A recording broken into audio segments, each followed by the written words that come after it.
প্রিয় সাংবাদিকবৃন্দ, print media, electronic media, YouTuber সকল সাংবাদিককে আমি আমার সালাম জানাই।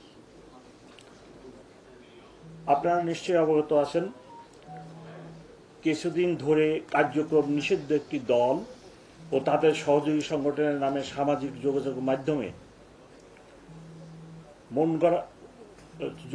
মাধ্যমে মাধ্যম ব্যবহার করে বিভিন্ন অপপ্রচারের মাধ্যমে পরিকল্পিতভাবে দেশের আইনশৃঙ্খলা পরিস্থিতি অবনতির প্রচেষ্টা করছে, বিশেষ করে ঢাকা শহরের।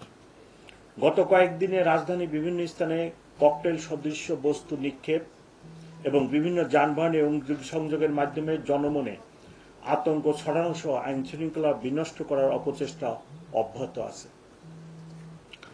1 নভেম্বর থেকে 11 নভেম্বর পর্যন্ত 15টি ভিন্ন ভিন্ন স্থানে 17টি ককটেল বিস্ফোরণ ঘটানো হয়েছে এবং গত 2 দিনে 9টি যানবাহনে অগ্নিসংযোগের ঘটনা ঘটেছে।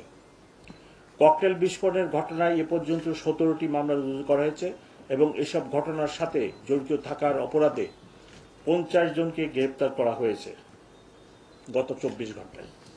প্রিয় সাংবাদিকবৃন্দ, আপনারা জানেন, কার্যক্রম নিষিদ্ধ একটি দল ও সহযোগী সংগঠনের নেতাকর্মীরা আত্মগোপনে থেকে রাজনৈতিক কর্মকাণ্ড পরিচালনা করার অপচেষ্টা করছে। এরই অংশ হিসেবে রাজধানীর বিভিন্ন স্থানে ঝটিকা মিছিলের মাধ্যমে জনমনে আতঙ্ক সৃষ্টির চেষ্টা করছে।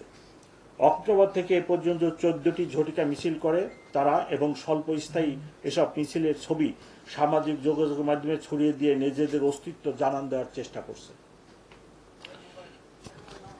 অক্টোবর থেকে আজ পর্যন্ত ঝটিকা মিছিল পরিকল্পনা, অর্থায়ন ও অংশগ্রহণের সাথে জড়িত কার্যক্রম নিষিদ্ধ একটি দল ও অঙ্গ সংগঠনের 552 জন নেতাকর্মীকে গ্রেপ্তার করেছে ঢাকা মেট্রোপলিটন পুলিশ। গ্রেপ্তারকৃতদের কাছে পাওয়া তথ্য এবং তাদের প্রাক পরিচয় যাচাইয়ে দেখা যায় তাদের অধিকাংশই রাজধানী ঢাকার বাইরে থেকে আসা। অর্থের বিনিময়ে তারা ঢাকায় এসে ঝটিকা মিছিলে অংশগ্রহণ করে আবার ঢাকার বাইরে চলে যায়। গত কয়েকদিনে রাজধানীর বিভিন্ন স্থানে ককটেল বিস্ফোরণের সিসিটিভি ফুটেজ বিশ্লেষণ করলে দেখা যায় হেলমেট ও মাস্ক পরে তারা ভোরবেলা বা দিনের ব্যস্ত সময়ে টার্গেটকৃত স্থানে ককটেল বিস্ফোরণ করে দ্রুত ঘটনাস্থল ত্যাগ করে। অনেক ক্ষেত্রে তারা এসব কাজে অপ্রাপ্ত বয়স্কদেরও ব্যবহার করছে।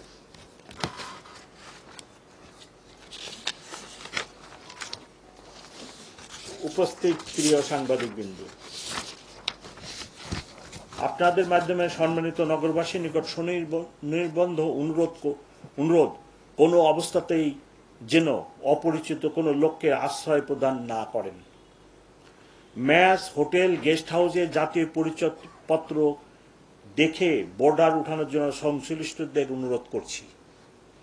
এছাড়া আপনাদের নিজ নামীয় মোটরসাইকেল বা যানবাহন অন্য কাউকে ব্যবহারের জন্য বা ভাড়া প্রদান করার আগে কোনো দুর্বৃত্তের হাতে চলে যাচ্ছে কিনা দৃষ্টি রাখবেন।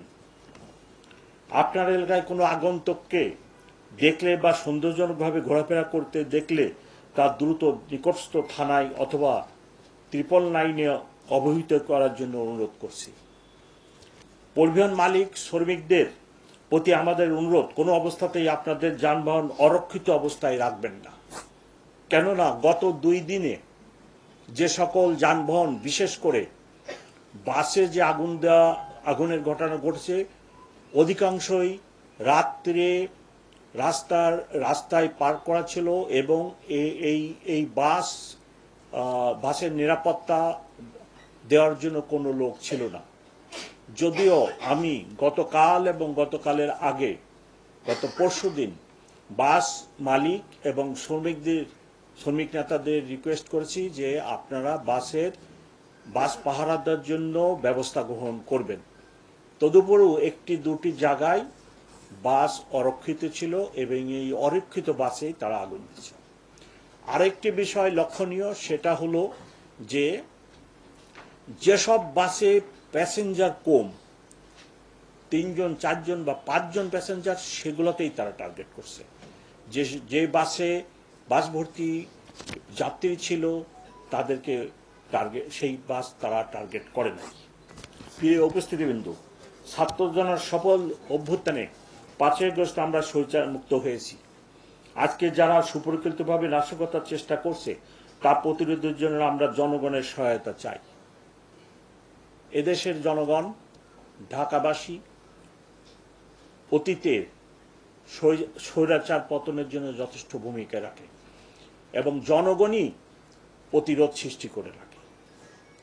যে ধরনের নাশকতা কর্মকাণ্ড শুরু হয়েছে, এই নাশকতা আমি মনে করি যারা করে তাদেরকে প্রতিহত করবে ঢাকাবাসী, এবং ঢাকাবাসীর কাছে আমার সনির্বন্ধ অনুরোধ, ওনারা আমাদেরকে সাহায্য করুক, ওনারাও প্রতিরোধ সৃষ্টি করুক, আমরা ওনাদের সাথে আছি। গতকাল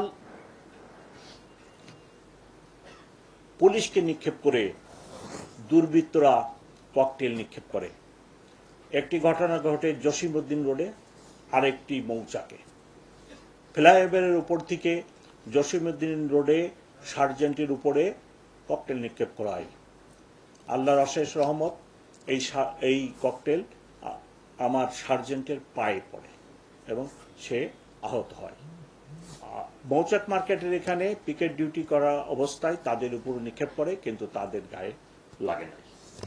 এই দুর্বৃত্তদের প্রতিরোধের জন্য আমরা যেমনটি নগরবাসীর সাহায্য চাই, তেমনি আমাদের সাথে এই দুর্বৃত্তদেরকে গ্রেপ্তার এবং আইনে সোপর্দ করার জন্য বিগত 1 বছরের বেশি বাংলাদেশ আর্মি, বিজিবি এবং বিভিন্ন গোয়েন্দা সংস্থা সহযোগিতা দিয়ে যাচ্ছেন।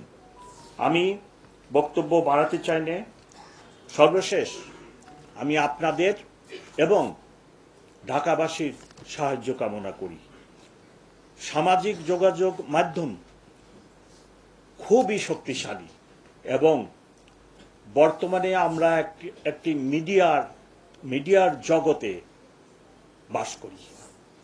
আপনাদের কাছে আমার রিকোয়েস্ট, এমন কোনো ভিডিও বা কিছু সামাজিক যোগাযোগ মাধ্যম বা আপনারা কোনোভাবে প্রচার করবেন না যেটা ঢাকাবাসীর কাছে ভুল তথ্য বহন করে। আপনাদের সাহায্য ছাড়া ঢাকা মেট্রোপলিটন পুলিশ ঢাকাবাসীকে সেবা দিতে সক্ষম হবে না। তাই সকলের নিকট অনুরোধ, আসুন সবাই মিলে আমাদের যে একক উদ্দেশ্য দেশবাসী, ঢাকাবাসীকে সেবা দেওয়া, সেই কাজে নিয়োজিত থাকি।